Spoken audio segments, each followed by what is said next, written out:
might require some short-term sacrifices. So we might be willing to,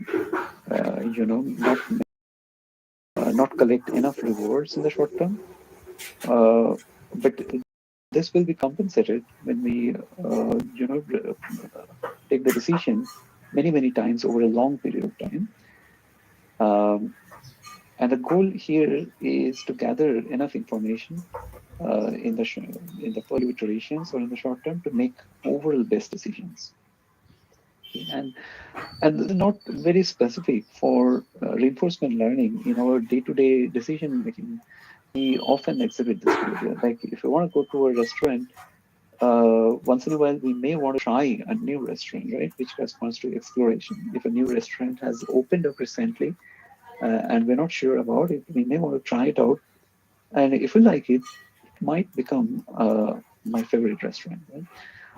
Or if you're very unsure, like if you're taking your guest, you might want to go to a restaurant where you're more confident. So take them to your favorite restaurant, right? Similarly, for other scenarios like listening to music, or when we are deciding what ads to show, again, explore and exploit will prove extremely useful there. Now we'll move into multi-arm bandits. So these are very much of a simplification for the MDT that we saw in reinforcement learning. So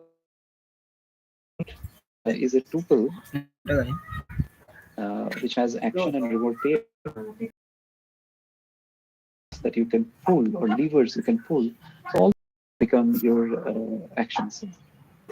And then depending on the casino is uh, wired, you might get a reward by pulling a lever, right? So that reward is determined by capital R. So, A is a known set, or known and finite set of actions, and R is an unknown over rewards, which is conditioned on the action taken. Right. So the way the interaction happens, for every time state, we will uh, the agent will select an action from the set of possible actions, um, which is A suffix T, and depending on the action that we have, it will determine a reward, right? So here on the action one. And the goal is to maximize the expected cumulative reward that is some.